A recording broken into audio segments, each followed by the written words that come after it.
رمضان میں قضا نمازیں ادا کرنے کا انتہائی آسان طریقہ۔ حضور صلی اللہ علیہ وسلم نے فرمایا، ہر انسان پر فرض ہے کہ وہ اپنے گزشتہ زندگی کی نمازوں کی قضا ادا کرے، اور رمضان میں خاص۔ بسم اللہ الرحمن الرحیم۔ حضرت عبادہ بن صامت رضی اللہ تعالیٰ عنہ سے روایت ہے کہ انہوں نے رسول اللہ صلی اللہ علیہ وسلم کو یہ فرماتے ہوئے سنا، 5 نمازیں ہیں جن کو اللہ تعالیٰ نے اپنے بندوں پر فرض قرار دیا ہے۔ جس نے ان نمازوں کو بہترین وضو کے ساتھ ان کے مقررہ اوقات پر ادا کیا اور ان نمازوں کو رکوع سجود اور کامل خشوع سے ادا کیا، تو ایسے شخص سے اللہ تعالیٰ کا وعدہ ہے کہ اس کی مغفرت فرما دے گا۔ اور جس نے ایسا نہیں کیا، یعنی نماز ہی نہ پڑھی یا نماز کو اچھی طرح نہ پڑھا، تو ایسے شخص کے لیے اللہ تعالیٰ کا کوئی وعدہ نہیں ہے، اگر چاہے تو اس کی مغفرت فرما دے اور چاہے تو اس کو عذاب دے۔ حضرت ابو ذر رضی اللہ تعالیٰ عنہ سے روایت ہے کہ حضور نبی اکرم صلی اللہ علیہ وسلم موسم سرما میں جب پتے درختوں سے گر رہے تھے، باہر نکلے۔ آپ صلی اللہ علیہ وسلم نے ایک درخت کی 2 شاخوں کو پکڑ لیا۔ ابو ذر رضی اللہ تعالیٰ عنہ فرماتے ہیں، شاخ سے پتے گرنے لگے۔ راوی کہتے ہیں کہ حضور صلی اللہ علیہ وسلم نے پکارا، اے ابو ذر! میں نے عرض کیا، لبیک یا رسول اللہ۔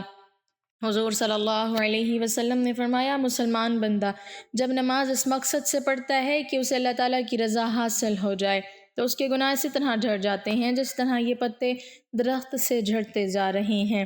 نماز ادا کرنے کی اہمیت و فضیلت کا اندازہ اس سے لگایا جا سکتا ہے کہ قرآن مجید میں تقریباً 700 مقامات پر نماز کا ذکر آیا ہے۔ درج ذیل احادیث مبارکہ میں نماز کی فضیلت بیان کی گئی ہے۔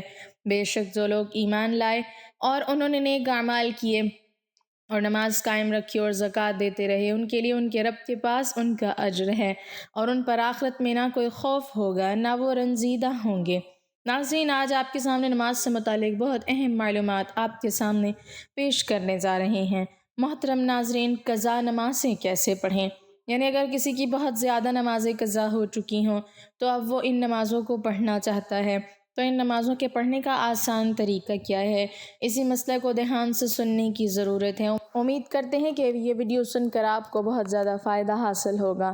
سب سے پہلے تو یہ جان لیجئے کہ جس نے کبھی بھی نماز نہ پڑھی ہو، اب اسے توفیق نصیب ہو رہی ہے، اور اگر وہ ان قضا نمازوں کو پڑھنا چاہتا ہے تو جب سے وہ بالغ ہوا ہے اس وقت سے نمازوں کا حساب لگائے، اور جتنی نمازیں اس کی قضا ہیں، اگر وہ ان تمام نمازوں کو ادا کرنا چاہتا ہے لیکن اسے بالغ ہونے کی تاریخ یاد نہیں ہے، اسے معلوم نہیں ہے کہ کب وہ بالغ ہوا تھا، تو فقہائے کرام فرماتے ہیں کہ احتیاط اسی میں ہے کہ اگر عورت ہے تو پھر 9 سال سے، اور اگر مرد ہے تو پھر 12 سال سے بلوغت کا حساب لگائے، اور پھر اسی حساب سے جتنے سالوں کی قضا نمازیں اس کے اوپر ہیں ان تمام نمازوں کو ادا کرے۔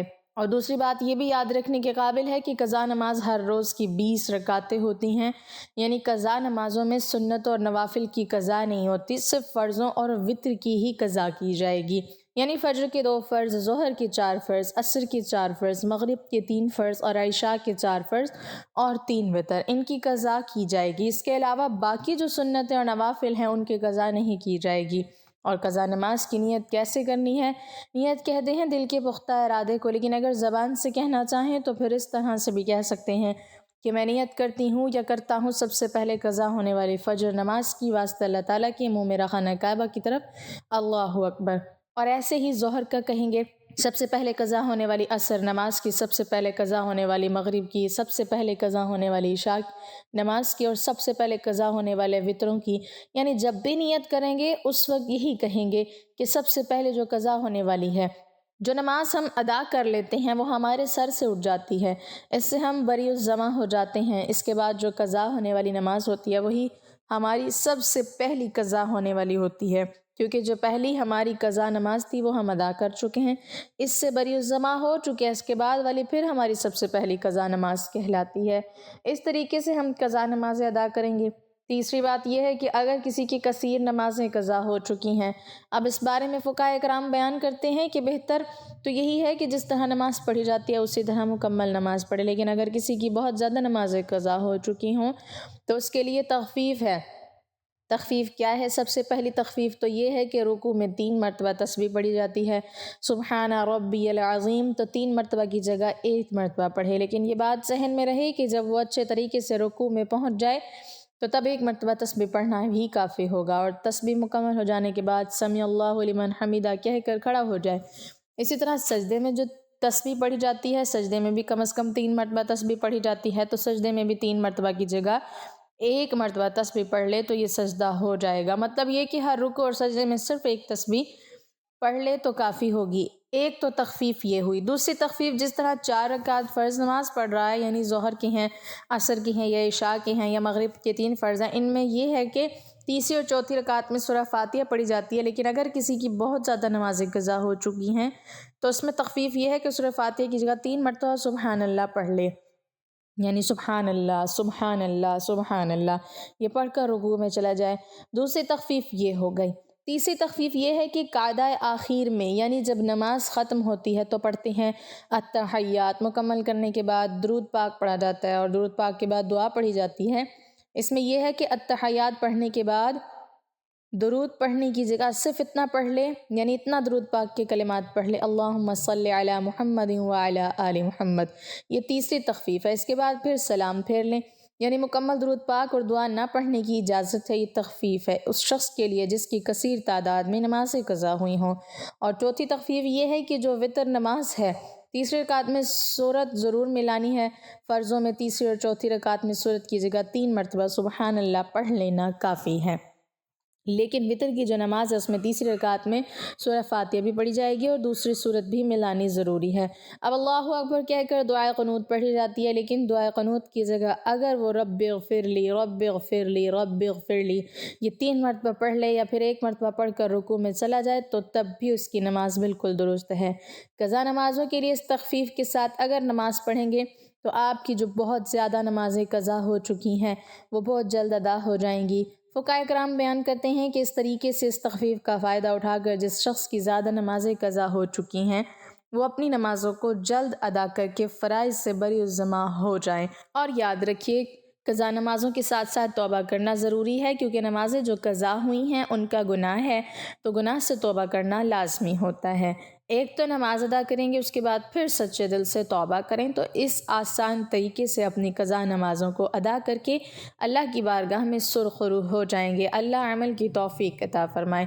اگر کسی شخص نے بلوغ کے کافی عرصے گزر جانے کے بعد نماز پڑھنا شروع کی ہو، یا کبھی پڑھتا اور کبھی چھوڑ دیتا ہو، تو اس پر لازم ہے کہ زندگی کے متعلقہ ضروری کاموں کے علاوہ سب کام چھوڑ کر نمازوں کی قضا شروع کر دے۔ اس وقت تک قضا نمازیں ادا کرتا رہے جب تک اس کے غالب گمان کے مطابق تمام قضا نمازیں ادا نہ ہو جائیں۔ اگر اس دوران اس کو موت آ گئی تو اللہ تعالیٰ کے فضل سے امید ہے کہ اس کی بخشش ہو جائے گی۔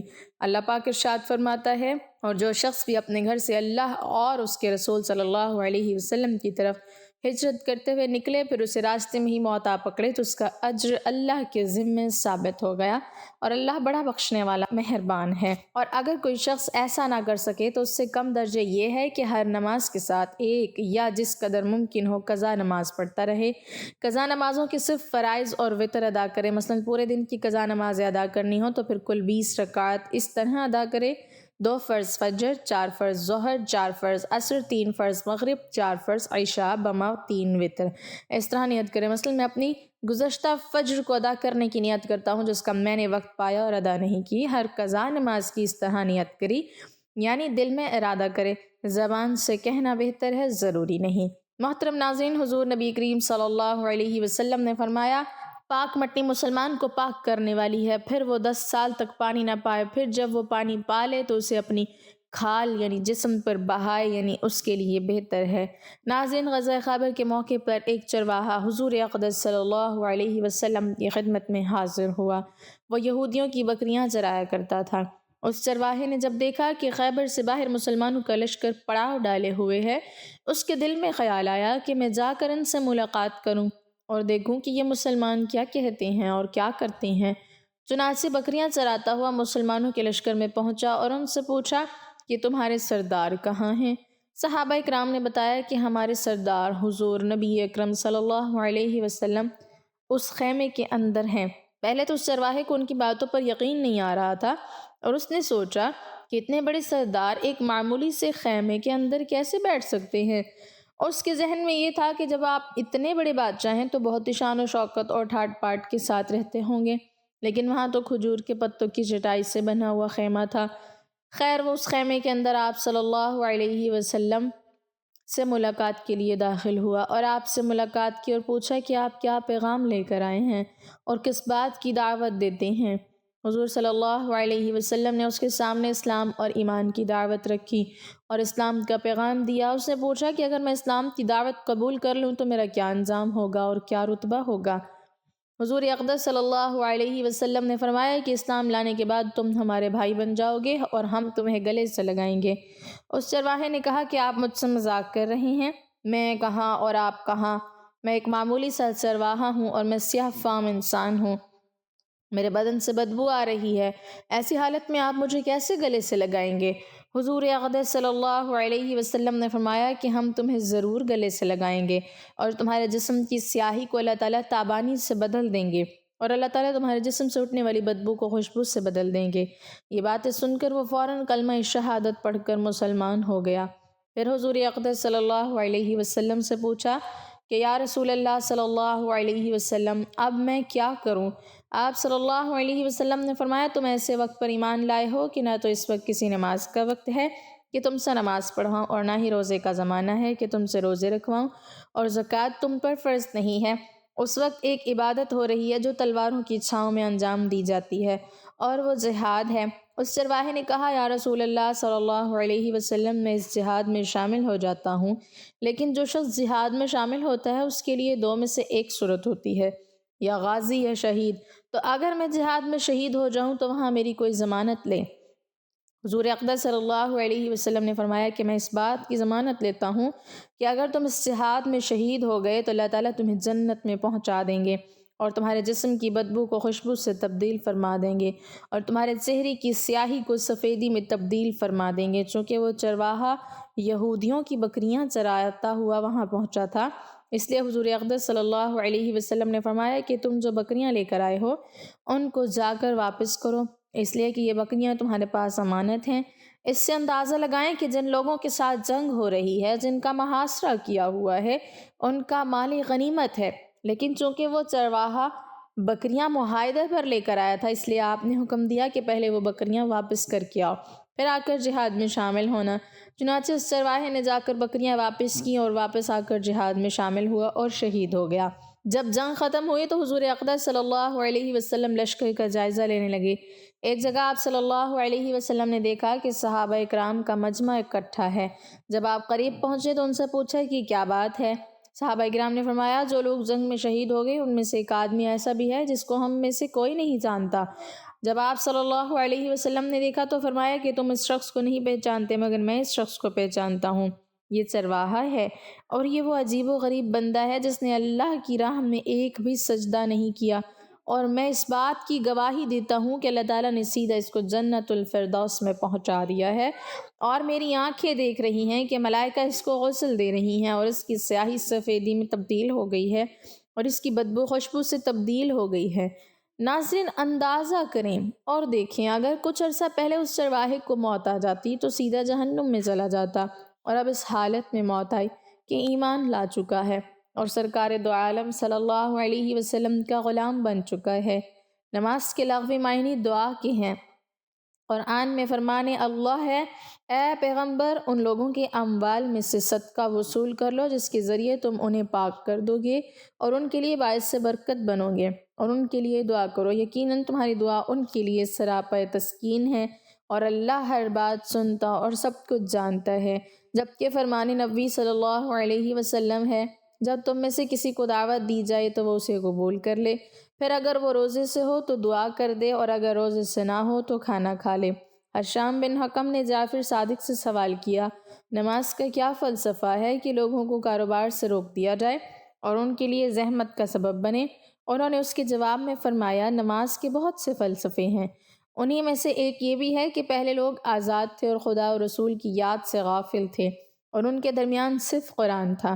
امت مسلمہ بھی گزشتہ امتوں کی طرح تھی کیونکہ انہوں نے صرف دین کو اختیار کر رکھا تھا اور کتاب اور انبیاء کو چھوڑ رکھا تھا اور ان کو قتل تک کر دیتے تھے۔ نتیجے میں ان کا دین پرانا بے روح ہو گیا اور ان لوگوں کو جہاں جانا چاہیے تھا چلے گئے۔ خداوند عالم نے ارادہ کیا کہ یہ امت دین کو فراموش نہ کرے، لہٰذا اس امت مسلمہ کے اوپر نماز کو واجب قرار دیا تاکہ ہر روز 5 بار حضرت صلی اللہ علیہ وسلم کو یاد کریں اور ان کا اسم گرامی زبان پر لائیں اور اس نماز کے ذریعے خدا کو یاد کریں تاکہ اس سے غافل نہ ہوں اور اس خدا کو ترک نہ کر دیا جائے۔ نماز سبب بنتی ہے کہ انسان ہمیشہ خدا کی یاد میں رہے اور اسے بھولے نہیں، نافرمانی اور سرکشی نہ کرے، خشوع و خضوع اور رغبت و شوق کے ساتھ اپنے دنیاوی اور اخروی حصے میں اضافے کا طلبگار ہو۔ اس کے علاوہ انسان نماز کے ذریعے ہمیشہ اور ہر وقت خدا کی بارگاہ میں حاضر رہے اور اس کی یاد سے سرشار رہے۔ نماز گناہوں سے روکتی اور مختلف برائیوں سے منع کرتی ہے۔ سجدے کا فلسفہ غرور و تکبر، خود خواہی اور سرکشی کو خود سے دور کرنا اور خدائے وحدہ لا شریک کی یاد میں رہنا اور گناہوں سے دور رہنا ہے۔ آپ صلی اللہ علیہ وسلم کی امت میں ہر اس شخص کے کبیرہ گناہوں کی بخشش جس نے اللہ کے ساتھ شرک نہ کیا ہوگا۔ اللہ تبارک و تعالیٰ نے ہر چیز کا حکم زمین پر وحی کے ذریعے نازل فرمایا، لیکن نماز ایک ایسا اہم فریضہ اور عظیم الشان تحفہ ہے کہ جسے اللہ تعالیٰ نے وحی کے ذریعے زمین پر نہیں بلکہ پیغمبر خیر الورا کو آسمانوں کی بلندیوں پر بلا کر عطا فرمایا۔ اس واقعے سے نماز کی اہمیت و عظمت ظاہر ہوتی ہے۔ دین اسلام کے 5 اراکین میں سے نماز ایک اہم رکن ہے۔ نماز کو آنکھوں کی ٹھنڈک قرار دیا گیا۔ نماز مومن بندے اور کافروں میں تمیز کرنے والی کسوٹی ہے۔ نماز سے دلوں کو سکون و قرار حاصل ہوتا ہے۔ نماز قرب الہی کا بہت بڑا ذریعہ ہے۔ قیامت کے دن سب سے پہلا پرچہ اور لازمی سوال نماز کا ہوگا۔ اس پیپر میں کامیاب تمام امتحانی پرچوں میں کامیاب قرار پائے گا۔ اس میں ناکامی پر عذاب الہی کا معجب بنے گا۔ آپ صلی اللہ علیہ وسلم جب واپس آتے ہوئے جناب حضرت موسیٰ کلیم اللہ کے پاس سے گزرنے لگے تو انہوں نے پوچھا کہ اللہ تعالیٰ نے آپ کو کیا حکم دیا ہے؟ آپ صلی اللہ علیہ وسلم نے کہا، اللہ تعالیٰ نے میری امت پر ہر دن اور رات میں 50 نمازیں فرض کی ہیں۔ حضرت موسیٰ علیہ السلام نے کہا، آپ کی امت ہر دن رات میں 50 نمازیں پڑھنے کی طاقت نہیں رکھتی، لہٰذا رب تعالیٰ کے پاس جاؤ اور تخفیف کرا لو، کیونکہ میں نے بنی اسرائیل کو آزمایا ہے اور اس تجربے کی روشنی میں کہتا ہوں کہ آپ کی امت اس کی طاقت نہیں رکھتی۔ نبی صلی اللہ علیہ وسلم فرماتے ہیں کہ میں دوبارہ سدرۃ المنتہا کے پاس گیا اور اللہ تعالیٰ سے نمازیں کم کرنے کی درخواست کی تو رب العالمین نے 5 نمازیں کم کر دیں۔ پھر حضرت موسیٰ علیہ السلام کے پاس سے گزر ہوا تو انہوں نے کہا کہ یہ بھی زیادہ ہیں اور کم کرا لو۔ رسول اللہ صلی اللہ علیہ وسلم فرماتے ہیں کہ میں بار بار تخفیف کی گزارش کرتا رہا، آخرکار اللہ تعالیٰ نے فرمایا، آپ صلی اللہ علیہ وسلم کی امت 5 نمازیں پڑھا کرے تو میں اجر 10 کا دوں گا اور ایک نیکی کا اجر ہمارے پاس 10 گنا ہے۔ آپ صلی اللہ علیہ وسلم کی امت 5 نمازیں پڑھے گی، ان کے اعمال نامہ میں 50 درج کی جائیں گی، یعنی 50 نمازوں کا اجر و ثواب ملے گا۔ پڑھنے میں 5 اور ثواب کے لحاظ سے 50۔ نبی رحمت صلی اللہ علیہ وسلم نے اس موقع پر ارشاد فرمایا، جو نیکی کا ارادہ کرے اس کے لیے نیکی کرنے سے پہلے ہی ایک نیکی لکھ دی جاتی ہے۔ سبحان اللہ۔ غور فرمائیں کہ 5 نمازوں کا اجر 50 پائیں۔ آج کتنے لوگ ہیں جو نمازیں پڑھتے ہیں؟ اگر میں یوں کہوں تو بجا ہوگا کہ 5% مسلمان نمازی ہیں، لیکن ہم معراج بڑی دھوم دھام سے مناتے ہیں، کھانے اعلیٰ سے اعلیٰ قسم کے پکتے ہیں، جلوس نکالے جاتے ہیں، مسجدوں، مزاروں، سرکاری و غیر سرکاری ارادوں اور عمارتوں پر چراغاں کیا جاتا ہے، کوئی روزہ رکھتا ہے تو کوئی رات کا قیام کرتا نظر آتا ہے، حالانکہ شریعت محمدیہ میں ان رسومات کا کوئی ثبوت نہیں۔ معراج کی اصل روح نماز سے ہم غافل ہیں۔ جس چیز کا ثبوت نہیں اس کا اہتمام کیا جاتا ہے اور جس چیز کے کرنے کا حکم دیا گیا ہے اس کی پرواہ نہیں۔ نماز من جانب اللہ تحفہ ہے، اس کی قدر کریں۔ غور فرمائیں کہ ہمارا کوئی عزیز رشتہ دار ہمارے گھر تحفہ لے کر آ جائے اور ہم اسے قبول نہ کریں یا قدر نہ کریں تو وہ ہمارے ساتھ تو تعلقات ختم کرنے کو تیار ہو جاتا ہے۔ کیا رب العالمین کا ہم پر اتنا بھی حق نہیں کہ ہم نمازیں پڑھ کر اس کے تحفے کو قبول کریں؟ نمبر 1، عمدن نماز چھوڑنا کفر ہے۔ نمبر 2، جس شخص کی عصر کی نماز فوت ہو گئی اس کا گھر اور مال تباہ و برباد ہو گیا۔ نمبر 3، جو 5 نمازوں کی حفاظت نہیں کرتا وہ قیامت کے دن فرعون، قارون، ابی بن خلف کے ساتھ ہوگا۔ مسلمان بندے اور کفر کے درمیان فرق نماز چھوڑنا ہے۔ ان احادیث کی روشنی میں ہمیں سوچنا ہوگا کہ نماز چھوڑنا کتنا بڑا سنگین جرم ہے۔ نماز کا چھوڑنا اللہ کے تحفے کی ناقدری اور قبول نہ کرنے کے مترادف ہے۔ نماز چھوڑنا اللہ اور اس کے رسول صلی اللہ علیہ وسلم کے حکم کا انکار ہے۔ میرے خیال میں جہاں عوام نماز چھوڑنے میں مجرم ہے وہاں حکمران بھی پیچھے نہیں۔ تارک نماز کا کوئی بھی عمل اللہ کے ہاں قابل قبول نہیں، نہ حج، نہ قربانی، نہ روزے، نہ صدقہ و خیرات، شب معراج کا قیام کرنے والے کو روزہ رکھنے سے کوئی فائدہ نہیں ہوگا۔ دعا کرتے ہیں اللہ تعالیٰ حضور اکرم صلی اللہ علیہ وسلم کے صدقہ وسیلہ جلیلہ سے ہمیں دین اسلام پر چلنے کی توفیق عطا فرمائے اور ہمیں بھی جنت الفردوس میں اعلیٰ مقام عطا فرمائے، آمین ثم آمین۔ ناظرین، کمنٹ باکس میں اللہ تعالیٰ کے 99 ناموں میں سے ایک نام ضرور ٹائپ کریں۔